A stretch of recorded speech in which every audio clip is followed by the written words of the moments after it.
चारों तरफ एक ही आवाज है, सर सर सर ये बाजार इतना भागा है और भागेगा गिरेगा, बता दीजिए बता दीजिए बता दीजिए। तो कई लोग कारण भी पूछ रहे हैं। तो मैंने कहा भाई चलो देखिए बाजार गर्म है, लॉन्ग टर्म बुलिश नज़र आ रहा है, इस वक्त माहौल अच्छा है, इलेक्शन पास है, गवर्नेंस इशू बेटर लग रहे हैं, क्योंकि लगता है जो करंट तख्ता है वो पलटेगा नहीं, जिसके चलते पॉलिसीज़ ठीक लग रही है, इंफ्रास्ट्रक्चर पे पैसा दबा के खर्च हो रहा है, चारों तरफ कहते हैं ना अच्छा माहौल बन रहा है। लेकिन लेकिन लेकिन बाज़ार में चढ़ते में भी बड़ी गिरावटें आती हैं। तो मैंने सोचा भाई टेक्निकल एनालिसिस करेंगे बढ़िया वाला। आज मैं बात करूंगा 3 वाइट सोल्जर्स की, जिसकी डिटेल आपको मिलेगी, कारण मिलेगा, सावधानियां मिलेंगी। क्या आपको लग रहा है, वीडियो आगे बढ़ने से पहले मुझे आप बताइए आपको क्या लग रहा है, इंतहा हो गई इस तेजी की? ऐसा लग रहा है इंतहा हो गई, बाजार गिरेगा, या अभी तो शुरुआत है इस तेजी की? या आपको लग रहा है अभी तो शुरुआत है साहब, अभी आगे आगे देखिए होता है क्या? फटाफट कमेंट में लिखिए डार्लिंग, मैं सारे कमेंट पढ़ता हूं।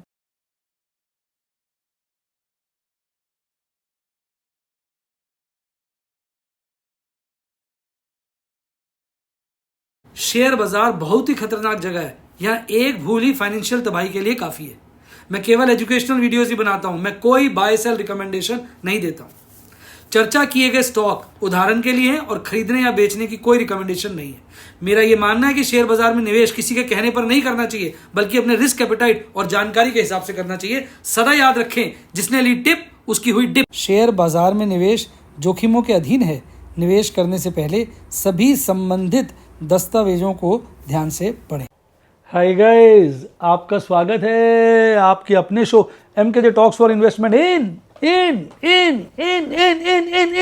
हिंदी में। कैसे हैं आप भाई? सब पूछ रहे हैं ये तेजी का चक्कर क्या है सर, ये तेजी कहाँ तक जाएगी?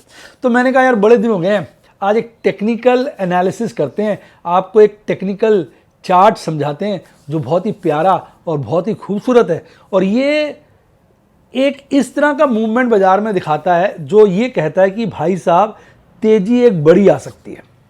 और इस पैटर्न के, मेरे टेक्निकल चार्ट पैटर्न है, इस पैटर्न के उत्पन्न होने के बाद यह माना जाता है कि बाजार जो है एक बहुत बड़ी तेजी के लिए तैयार हो सकता है।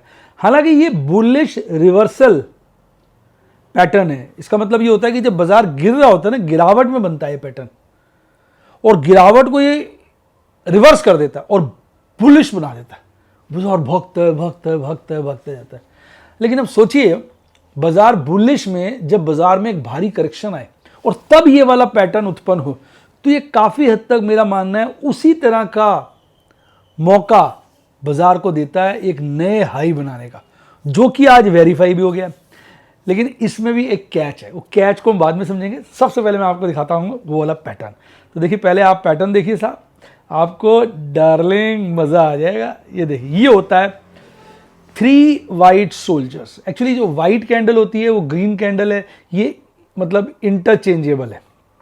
आजकल तो क्या है ना, कलर्ड वगैरह आ गए सब कुछ। पहले क्या होता था, सब ब्लैक एंड वाइट होता था, तब ब्लैक कैंडल रिप्रेजेंट करती थी लाल और वाइट कैंडल रिप्रेजेंट करती थी हरा। वाइट अच्छा, हरा अच्छा, ब्लैक गंदा, लाल डरावना। तो इस तरह से बना हुआ था। तो इसलिए इसका पैटर्न का नाम है 3 वाइट सोल्जर्स। आज के माहौल में इसको डार्लिंग 3 ग्रीन सोल्जर्स भी कहा जा सकता है। अब देखिए इसमें होता क्या है, जैसा कि आप देख रहे हैं एक strong price reversal from a bear market to bull market indicate करता है। तो ये एक बुलिश रिवर्सल पैटर्न की बात करता है। मेरी बात समझ रहे हैं? तो इसमें 3 कैंडल्स बनती हैं। कैंडल तीनों थोड़ा थोड़ा एक दूसरे को ओवरलैप करती हैं, और जो हर कैंडल का ओपनिंग प्राइस होता है वो पिछली कैंडल के ओपनिंग प्राइस से ऊपर होता है। देखो इस कैंडल का ओपनिंग प्राइस, ये मैं ओ लिख देता हूं, ये क्लोजिंग प्राइस है, ये ओ है, ये क्लोजिंग प्राइस है, ये ओ है। ये ग्रीन कैंडल्स यानी जो व्हाइट कैंडल्स होती है उनका नीचे वाला प्राइस ओपनिंग होता है, ऊपर वाला क्लोजिंग होता है। तो देख लिया हर ओपनिंग प्राइस जो है पिछले ओपनिंग प्राइस से ऊपर है, हर क्लोजिंग प्राइस पिछले क्लोजिंग प्राइस से ऊपर है, और ये एक सीढ़ी नुमा चार्ट बन जाता है। आप देखिए तो जब ये 3 कैंडल्स आती हैं तो हम मानते हैं एक बुलिश रिवर्सल पैटर्न बना है, यानी जो बेयरिश ट्रेंड आ रहा है वो रिवर्स होकर अब बुलिश ट्रेंड हो जाएगा। तो इसी तरह का भाई साहब पैटर्न कुछ हमारे यहाँ बना। हमारे यहाँ हालांकि हम बुल फेज में चल रहे हैं, काफी दिन से बाजार ऊपर जा रहा है, लेकिन एक दिन बाजार में बहुत बड़ी गिरावट आई। ये गिरावट जो ये कैंडल थी ये बहुत खतरनाक थी, इसने मतलब कई सारी कैंडल को अपने अंदर समा लिया। यानी जो गिरावट काफ़ी दिनों में होनी चाहिए थी वो एक दिन में हो गई, पर उसके बाद देखिए अब 3 हरी कैंडलें बन गई और ये वही सीढ़ीनुमा कैंडल्स हैं। तीनों का ओपनिंग प्राइस पिछली कैंडल के ओपनिंग प्राइस से ऊपर है, हर कैंडल का क्लोजिंग प्राइस पिछली क्लोजिंग प्राइस से ऊपर और सीढ़ीनुमा चार्ट बन रहा है। और उसके बाद एक आज बड़ी कैंडल हुई और देखिए जो ये हमारा oversold overbought zone में चला गया था आरएसआई, वो इस कैंडल के उत्पन्न होने से काफ़ी नीचे आ गया था। अब उसके बाद फिर ये कैंडल जो है ऊपर की तरफ चल रही है और एक्सट्रीम ओवर बॉट जोन में एंटर करने की कोशिश कर रही है। देखिए ओवर बॉट जोन शुरू हो जाती है 70 के आरएसआई से, पर 80 के पार वो एक्सट्रीम हो जाती है, तो फिर ये एक्सट्रीम की तरफ जा रही है। तो सूडर हम ये माहौल देख सकते हैं। यहां भी आप देख सकते हैं कि हमारी कैंडल्स ने अपर बोलिंजर बैंड को काटा था, तो बहुत ज़्यादा चांसेस है कि ये एक बारी फिर से अपर बोलिंजर बैंड को ब्रीच करेंगी। अपर बोलिंजर बैंड को ब्रीच करने का मतलब है बाजार लगभग 22,000 की तरफ भागेगा। 21,861 अभी अपर बोलिंजर बैंड है, कल ही ब्रीच हो गया तो 21,861 अगर थोड़ा बढ़ के हुआ 1-2 दिन में हुआ तो ये ऊपर बोलिंजर बैंड ऊपर चला जाएगा, ये 22,000 के लपेटे में चला जाएगा, फिर हो सकता है बाजार 22,000 का लेवल भी काट दे। अब आप कहेंगे सर समझ में आ गया, तो यानी जब 3 हरी कैंडलें, वाइट कैंडलें, बुलिश कैंडलें बनती हैं, एक सीढ़ीनुमा चार्ट बनाती हैं, हर एक का ओपनिंग प्राइस क्लोजिंग प्राइस पिछले ओपनिंग और क्लोजिंग प्राइस के ऊपर होता है, एक सीढ़ीनुमा चार्ट बनता है, तो हम कहते हैं 3 वाइट सोल्जर्स आ गए हैं, ये बाजार को तेजी की तरफ लेके जाएंगे। हालांकि इस कैंडल स्टिक पैटर्न को बेयर ट्रेंड से कोरिलेट किया गया है। जब बाजार लगातार काफ़ी समय तक गिरता है और तब ये 3 कैंडलें उत्पन्न होती हैं तो माना जाता है अगर सही मामला रहा तो बाजार काफ़ी तेजी की तरफ भागेगा। पर यहां हालांकि ये बेयरिश फेज में तो नहीं आया, क्योंकि करीबन 1.25 महीने से तो बुलिश फेज चल रहा है ना। आप देखिए कितनी सारी कैंडलें, 1 2 3 4 5 6 7 8 9 10 11 12 13 14 15 16, यानी अब 16 कैंडलें उसके बाद, लेकिन एक बड़ी गिरावट के बाद उत्पन्न हुआ ना, तो एकदम इसने कहते गिरावट से डर पैदा हुआ और गिरावट बड़ी भारी थी, पर इसने खट से उस गिरावट को रिवर्स कर दिया और एक देखेंगे वी शेप जो है रिकवरी भी बाजार में आ गई है। तो इस वक्त ये जो 3 जो वाइट सोल्जर्स हैं वो बाजार में तेजी की तरफ डार्लिंग इशारा कर रहे हैं और कह रहे हैं कि भैया एक नया लाइफ टाइम हाई अच्छे वाला यानी 22,000 का बन सकता है। अब रहा इसका शॉर्ट कमिंग लिमिटेशन। देखो बेटा एक बात सदा ध्यान रखनी चाहिए, जब हम ना किसी चीज़ के आंख बंद करके फॉलो करते हैं, अपना दिमाग नहीं लगाते हैं, तो उसको बोलते हैं लकीर का फ़कीर। मैं आपको समझाता हूँ कैसे। एक छोटा सा बच्चा था, प्यारा सा बच्चा था, मम्मी की सारी बातें मानता था, तो मम्मी ने उसको समझा बुझा के भेजा कि बेटा आप जा रहे हो जो है, मतलब उसको नौकरी पे भेजा, नई नई नौकरी लगाई, उस पे गया। तो बच्चा जो है बड़ा मेहनती बच्चा था, एक आदमी का नौकरी करी, बड़ी मेहनत करी, सारा दिन काम किया, जो मालिक है बड़ा खुश हुआ, उसने उसको काफ़ी सारे पैसे दे दिए कि जा तू ले जा भाई ये पैसे। वो बच्चा बड़ा खुश हुआ, पैसों से खेलता खालता घर गया, तो घर पहुंचते पहुंचते उसके सारे पैसे खेल खाल चक्कर में गिर गिरा गए और उसके घर पहुंचते पहुंचते कुछ बचा ही नहीं। माँ को उसने बताया तो माँ ने सर पकड़ लिया। माँ ने कहा बेटा बेटा ऐसे मत करो, आगे से जो चीज़ मिले आप जेब में डाल लिया करो।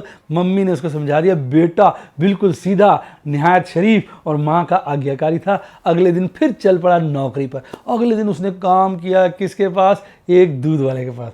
दूध वाले के सारा दिन मेहनत करी, दूध वाला बड़ा खुश हुआ, बोला ले जा बेटा ये जा, बहुत सारा दूध है तू ले जा। बच्चे को माँ की याद आई, जो मिले जेब में डालना। उसने सारा दूध लिया, धड़ा जेब में बार बार डाला, सारा दूध जेब में डाल लिया, भर लिया उसके हिसाब से और घर पहुंच गया। घर पहुंचा, मम्मी ने बोला कि बेटा क्या मिला? कहता है देखो ये दूध मिला।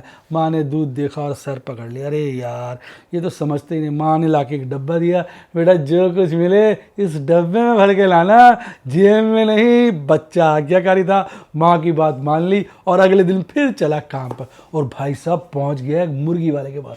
उसके दिन सारा दिन उसकी सेवा की, मुर्गी वाला प्रसन्न हो गया, खुश हो गया। मुर्गी वाले ने कहा ले बेटा ये 4 मुर्गियाँ ले जा, मजे कर। उसने 4 मुर्गियां ली और डब्बे में डालने की कोशिश करी, डब्बे में घुस नहीं पाई। उसने मोड़ तोड़ के घुसा के डब्बा करा बंद और पहुंच गया मम्मी के पास, माँ के पास। बोला माँ ये ले आया मैं डब्बा। माँ ने खुशी से डब्बा खोला और अंदर 4 मुर्गियां मरी पड़ी। बच जाती, मुर्गियां रोज अंडे देती, कितना फ़ायदा होता, लेकिन सारी मुर्गियां गई मर। यानी बच्चे ने अपना दिमाग नहीं लगाया। तो जब तक आप अपना दिमाग नहीं लगाएंगे ना, तो ये सारे कैंडलस्टिक चार्ट पैटर्न आपको मुनाफे की जगह नुकसान करा देंगे। अब यहाँ आपको क्या समझना है, यहाँ ये समझना है कि भाई साहब ये जो कैंडलस्टिक चार्ट पैटर्न हम देख रहे हैं ना, हम तो देख रहे हैं, ऑपरेटर तो साला बना रहा है इन सबको, तो वो हो सकता है मैं ट्रैप ना कर रहा हूँ। तो अब हमें एक प्रोबेबिलिटी असाइन कर देनी चाहिए। जैसे मैं हूँ, अब मैंने देखा बाजार काफ़ी तेज है और एक झटके के बाद फिर चढ़ा है, तो एक झटका भाई साहब आ सकता है। तो मैं क्या कर रहा हूँ, मैंने एक प्रोबेबिलिटी असाइन कर दी कि बाजार अभी तेजी के फेज में, इस चीज़ की प्रोबेबिलिटी 80% है। कितनी डार्लिंग? 80%। पर साला झटका दे सकता है ऑपरेटर, इसकी है 20%। मैंने 80 और 20 का एक रेशियो मेंटली कर लिया। आप 75-25 भी कर सकते हैं अपने रिस्क एपेटाइट के साथ, क्योंकि इसमें मैंने काफ़ी प्रॉफिट कमाया तो मेरा रिस्क एपेटाइट बढ़ गया, तो मैंने 80 और 20 कर लिया। तो 80% मैंने दिमाग में रखा हो कि बाजार भागेगा, उसके हिसाब से मैंने ट्रेडिंग कर रखी है। 20% मैंने सोचा हो बाजार गिरेगा, तो उसके हिसाब से मैंने जुगाड़ बनाया हुआ है कि अगर ये साला बाजार गिर गया तो मैं कैसे नीचे के रेट पे माल उठाऊंगा, क्योंकि अभी मुझे अप ट्रेंड क्या लग रहा है, पॉजिटिव। तो ये सब बातों का ध्यान रखकर जब आप कैंडलस्टिक चार्ट के बेसिस पर काम करते हैं, तो डार्लिंग मेरा ये मानना है, रिस्क मैनेजमेंट और कैश मैनेजमेंट के चलते आप जल्दी जल्दी ऑपरेटर के झांसे में यानी चक्कर में नहीं आएंगे। हाँ, ऑपरेटर साला बाजार बहुत ज़्यादा ही गिर दे तो भाई किसका बाप बच सकता है फिर तो वो गाना बन जाता है, कब तक बकरे की माँ खैर मनाएगी, किसी ना किसी दिन तो छुरी के नीचे आएगी।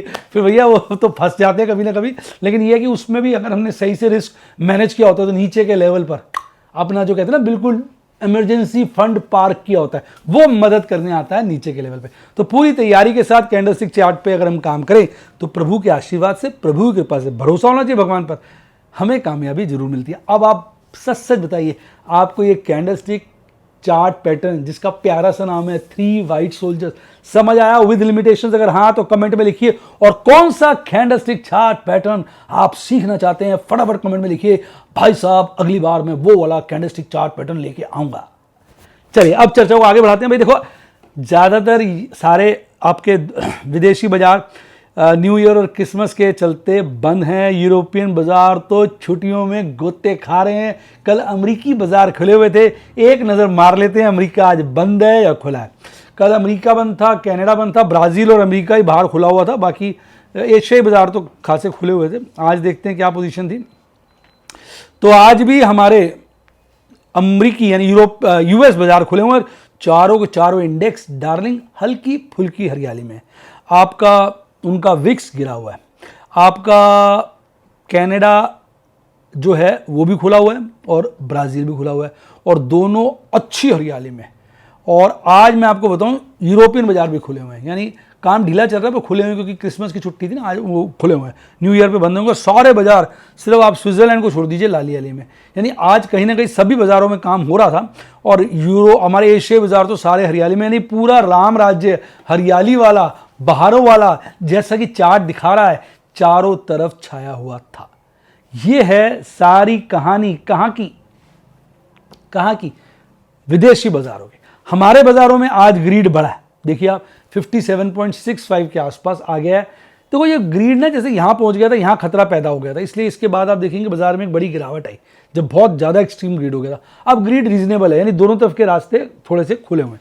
और अंतरराष्ट्रीय इंडिकेटर सारे फेवरेबल हैं। ये बढ़िया है, ये ठीक है थोड़ा सा, ये ठीक है थोड़ा सा, ये बहुत बढ़िया। यानी दो major US dollar index, 10 year treasury बहुत बढ़िया है। यूएसडी और आईएनआर तो 83 और 83 रुपीज़ 50 पैसे के बीच चिपका हुआ है। और ब्रेंट क्रूड ऑयल भी 80 के लपेटे में ऊपर नीचे चलता है, यानी सारा कुछ ओवरऑल अच्छा है। अब अगर मैं बात करूं एफआईज की, डीआईज की, तो बड़े दिनों के बाद अपने एफआईज ने आज जम के खरीदारी की है। भाई साहब स्टॉक्स नेट कैश सेगमेंट में खरीदें और स्टॉक फ्यूचर भी प्लस किए, थोड़े से इंडेक्स फ्यूचर काटे, कुल मिला के अब तक के दिनों की एक बहुत बड़ी खरीदारी 5341 करोड़ की आ जाइए। इसके बदले हमारे डीआई कॉशियस हो गए डार्लिंग, थोड़ा सा माल उन्होंने बेचा है। कुल मिला के कैश सेगमेंट में बड़ी खरीदारी बड़े दिनों के बाद देखने को मिली है। धोखा हो सकता है, इसलिए संभल के चलेंगे।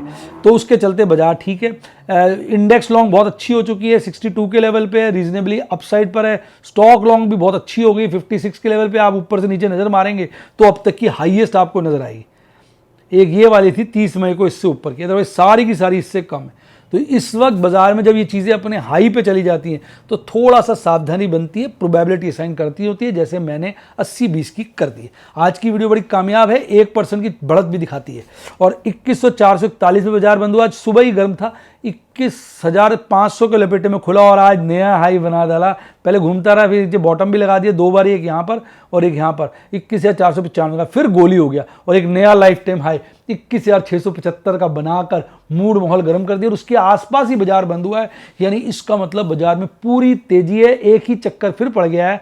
वो ये मैं चार्ट पे दिखा दूं कि आज फिर यहाँ एक गैप छूट गया, देख रहे हैं। तो गैप जो छूट रहे हैं ये थोड़ा सा हमें प्रेशर में डाल रहे हैं, क्योंकि देखो बाजार में ना यही बातें हैं। तो ये इन सबसे मैं क्या करता हूँ, अपनी प्रोबेबिलिटी असाइन कर लेता हूँ। अगर भागने वाले शेयर देखेंगे तो आज टाटा मोटर तो आज लाइफ टाइम हाई नया बनाया, मैंने आज इसमें बड़ा काम किया। भारतीय एयरटेल बहुत तेज, ग्रासिम बहुत तेज, JSW steel, Bajaj auto, UltraTech, Hindalco में आप देखेंगे बड़ी अच्छी खासी तेजी देखने को मिली। गिरने वाले वो शेयर हैं जो पहले बहुत भागे हुए थे, NTPC, ONGC, UPL तो मरी रखा है साला काफ़ी, इसमें Cipla, Adani port, Britannia, Adani enterprise. और अगर आप चार्ट का तो हम चर्चा पूरा कर ही चुके हैं। अब अगर हम इस पे आ जाएं, कल सारी कहानी खत्म है और आप देखेंगे बहुत ज़्यादा पुट राइटिंग हुई है आज ऊपर के लेवल पे, यानी और कॉल राइटर्स थोड़े से डर गए हैं, वो भी ऊपर जाके बैठ गए। यानी आज ऐसा लग रहा है कि तेजी का बुलडोजर भागा है और देखिए PCR 1.18 से 1.4 हो गया। अब सारी कल कहानी वैसे तो ओवरबॉट हो चुका है, पर कल कहानी लास्ट ही है, तो अब ओवरबॉट क्या कहूँ, तेजी कहूँगा। तो अब कल क्या खतरनाक गेम खेलते हैं, कल बड़ा खतरनाक गेम हो सकता है, मैं आपको बता दूं, क्योंकि कल जो है ना अब बहुत तेजी कर दी। अब हो क्या रहा था, मैं आज देख रहा था बाजार गिरता था ना, तो जैसे मैं देखता था कुछ नहीं शॉर्ट होने लगती थी, जैसे फीलिंग हो रही लोग बहुत शॉर्ट कर रहे हैं, बहुत शॉर्ट एकदम चढ़ जाता था, तो गिरने नहीं दे रहे लोग, इतनी शॉर्ट मारे। नहीं बहुत एक बड़ा तबका को ये लग रहा है अब गिरेगा अब गिरेगा, वो जैसे थोड़ा बाजार गिरता है बहुत शॉर्ट मार देता है। अब कल यही देखना है। अब अगर लोगों को आज जाते जाते बड़ी लॉन्ग करा दी, क्योंकि लाइफ टाइम हाई बन गए, जब लाइफ टाइम हाई बन जाता है तो लोग क्या कहते हैं, नीले खुले आकाश में आ गया बाजार, एक ऐसे जोन में आ गया, अनसीन जोन में आ गया जिसमें पहले कभी गया ही नहीं था, बिल्कुल ही एक न्यू जोन है। तो उनको कहते हैं अब तो पता नहीं काफ़ी तेज हो जाएगा। तो उसके चलते क्या होता है, कई बार जब नया लाइफ टाइम बनता है तो बाजार में जो घिसे हुए लोग होते हैं बहुत ज़्यादा लॉन्ग कर लेते हैं। उस केस में बाजार, क्योंकि कल एक्सपायरी है, अगर आज लोगों को बहुत लॉन्ग करा दी तो कल बाजार को मार देंगे। अब लोग कॉशियस हैं अगर, तो फिर बाजार कल भी तेज रहेगा। अब ये देखो मैं अब आपको दोनों तरफ की बात कर रहा हूँ भैया, इसलिए मैं बचा रहता हूँ, सीधी सी बात है। अगर तुम्हें मेरी बात ये जचती नहीं है कि सर दोनों तरफ की तैयारी करके चलते हैं, तो भैया फिर फंसूंगा मैं अभी इसलिए बचा हूँ। अब देखो निफ्टी बैंक तो और ज़्यादा तेज था, उसने भी आज नया लाइफ टाइम में बना लिया 48,347 का, 50,000 कहाँ दूर है। सूनर और लेटर लोगों का मानना है 50,000 काटेगा। 47,724 पे बंद हुआ था, 47,818 पे खुलता है और बॉटम बस शुरू में बनाता है 47,806 का, फिर एकदम भागता है, यहाँ पे गर्म होता है, फिर थोड़ा ढीला पड़ जाता है, फिर गोली की तरह भागता है, नया लाइफ टाइम हाई बना के उसके आसपास ही लगभग 1.25% थोड़ा कम 560 पॉइंट से थोड़ा कम बढ़कर बंद होता है। तो ये सारी कहानी थी और आज सारे शेयर भागे हुए थे, एक भी शेयर लाली में नहीं था। सारे के सारे 12 शेयर जो निफ्टी 50 निफ्टी बैंक का पार्ट है सब फर्स्ट क्लास हरे में थे। और इसकी कैंडल तो एक ही गैप छोड़ के बैठी है और कोई तो गैप है ही नहीं इसका, तो ये वाला गैप छूटा हुआ है और तो कोई गैप है नहीं। और ये इसने वी बना लिया हल्का सा, हालांकि ये कंसोलिडेट ही कर रहा है और इसका ये बेयरिश क्रॉसओवर लगता है वापस बुलिश बनने को तैयार है, RSI रीजनेबल लेवल पे, तो इसमें फिर ऊपर की तरफ गुंजाइश निकल के आ गई है। इसमें भी आप ये देखेंगे कि आज पुट राइटर्स आगे आगे बढ़ बढ़ के पुट्टे दिख रहे थे, तो कॉल राइटर्स थोड़े से अपने पाँव खींच रहे थे, जिसके चलते आप देखेंगे PCR इसका भी बहुत मजबूत हो गया, 1.37 पे चला गया। यानी बाजार फुल टॉस ओवरबॉट है, कल एक्सपायरी है। कल मुझे लगता है बाजार में एक अच्छी वोलेटिलिटी का सेशन देखने को मिल सकता है। आज मैंने ज़्यादा काम नहीं किया, कल मैंने बहुत बड़े प्रॉफिट बुक किए थे। आज मैंने बच्चे कुछ 3 फ्यूचर कॉल स्ट्रैटेजी लगाई, जो कल मैं काफ़ी चीज़ों से एग्जिट कर गया था, तो आज मैंने 3 बार फ्यूचर कॉल स्ट्रैटेजी लगाई। ऑब्जेक्टिव सिंपल था कि मुझे लगा बाजार गर्म है तो कल इसका फायदा उठाया जा सकता है, लेकिन अभी मैंने अपनी और गुंजाइश छोड़ी हुई है, अपने मैंने प्यादे रखे हुए हैं। एक फ्यूचर बाय किया, 2 स्क्वायर ऑफ किया, एक मुझे लॉस हो गया, हालांकि लॉस नहीं था ये, मैं आपको बताता हूँ कैसे। एक अग्रेसिव पुट बेची, एक सेफ पुट बेची की 9 पोजीशनें बनाई मैंने नई एमराल्ड के लिए। अगर आप देखेंगे मैंने अशोक लेलैंड के फ्यूचर को स्क्वायर ऑफ किया, इसमें पुट को स्क्वायर ऑफ कर दिया 15,000 बच गए। ये मैंने इसलिए स्क्वायर ऑफ किया, आप कहेंगे 1,500 पैसे क्यों छोड़े, 750 रुपये आपको कल और मिल जाते। मुझे कहीं ये लग रहा है साला कल बाजार घेर दिया तो ये इन द मनी ना हो जाए, तो मैंने कई चीज़ें कल इन द मनी हो सकती है, क्योंकि मेरी कई चीज़ें मैंने बिल्कुल एज पे रखी हुई है, तो मैंने कहा संभालना पड़ सकता है, इसमें प्रॉफिट मिल रहा है निकल जाओ, 750 का क्या लालच करना। अब ये वाली मेरी कॉल ना इन द मनी हो गई थी, मैंने इसको 342 पे स्क्वायर ऑफ किया, 43,875 में बेचा। मैंने 6,000 की कॉल थी, ये शेयर मेरे पास लगभग 4500 के आसपास है, यानी 1500 रुपये पर शेयर बचता है मुझे। 1500 को अगर 150 से मल्टीप्लाई करोगे तो 2.25 लाख रुपए का प्रॉफिट होता है, उसमें से 43,000 घटा दीजिए, 2.25 लाख का इसमें प्रॉफिट निकल के आता है, उससे ज़्यादा का। लेकिन मैंने क्या किया, मैंने शेयर नहीं बेचे, इसका फ्यूचर शॉर्ट कर दी, क्योंकि वो 50 रुपये महंगा बिक रहा था। मैंने कहा मनोज 50 रुपये मिल रहे हैं, अगले महीने कर लेंगे स्क्वायर ऑफ, तो मैंने उसको फ्यूचर शॉर्ट कर दिया। मैंने कहा अगले महीने फ्यूचर स्क्वायर ऑफ करके शेयर बेच देंगे, और पैसे की अभी मुझे जरूरत थी नहीं। तो आजकल मैं काफ़ी सारे शॉर्ट करता हूँ। हालांकि आप अगर मुझे शुरू से वॉच कर रहे हैं तो आपने देखा होगा मैं कभी फ्यूचर शॉर्ट नहीं करता था, पर भाई साहब अब मैंने बहुत फ्यूचर शॉर्ट किए हुए हैं, 3, 4, 5, 6 फ्यूचर इस वक्त मैंने शॉर्ट किए हुए हैं। हालांकि मेरे लिए 6 बड़ी रकम है, क्योंकि मैं कभी करता ही नहीं था। तो हो सकता है आने वाले वक्त में आप देखो मेरे 50-60 फ्यूचर प्लस किए हुए हैं, 15-20 फ्यूचर शॉर्ट किए हुए हैं। तो दोनों तरफ की मैं जो स्ट्रैटेजी है उसको आगे लेके जा रहा हूं, ताकि हर माहौल में कुछ ना कुछ पैसे घर आएँ और अपना दाना पानी चलता रहे। तो कैसे लग रहे हैं आपको मेरे विचार, कमेंट में जरूर बताइएगा। अगर आप भी ये सब सीखना चाहें, क्योंकि मैं टिप तो कोई देता नहीं, मेरा मानना है जिसने टिप उसकी हुई टिप। तो मैं तो कहता हूँ भैया वीडियोस दूंगा उससे सीखो, डेमोज दूंगा उससे सीखो, रिस्क मैनेजमेंट, कैश मैनेजमेंट सीखो। और अगर आप मेरे से पूछोगे सर हम क्या करें, तो मैं कहूँगा भाई साहब जो अच्छा लगे वो करें। मैं कुछ नहीं बताऊंगा, आप बेचें खरीदें, ये आपका निर्णय है। आप अपने रिस्क एपेटाइट के हिसाब से काम करें। अगर दिक्कत आती है तो किसी फाइनेंशियल एडवाइजर की हेल्प लें। मेरा ये मानना है कि पहले आप सीखें, एक्सपर्ट हो जाएं, रिस्क रिवॉर्ड क्या होता है, रिस्क एपेटाइट क्या होता है, कैसे फंसते हैं, रिस्क मैनेज करते हैं, कैश से मैनेज करते हैं, वो सब चीज़ें जब सीख जाएँ तो फिर अपने रिस्क एपेटाइट के हिसाब से ट्रेड करें। इसके लिए आप मेरे स्टूडेंट बन सकते हैं। व्हाट्सएप के फ़ोन नंबर है 7011-323-077, 7011-323-077, या मेरी टीम को कॉल करिए। डीमैट अकाउंट खुलवाना हो तो भी इजी टीम पर कॉल करिए, और लिंक डिस्क्रिप्शन बॉक्स में भी है, वहां से भी डीमैट अकाउंट खोल सकते हो। कोई दिक्कत है मेरी टीम को कॉल करिए। अगर कोई ऐसा प्लेटफॉर्म है जिसका लिंक डिस्क्रिप्शन बॉक्स में नहीं है, वहां डीमैट अकाउंट खुलवाना, तो करना क्या है, मेरी टीम को कॉल करना है। और यूट्यूब पे मेंबरशिप सेक्शन पे भी जाके मेरे स्टूडेंट बन सकते हैं। इसी के साथ साथ bye bye, god bless you, happy investing, और आप स्टॉक मार्केट के बेताज बादशाह बने।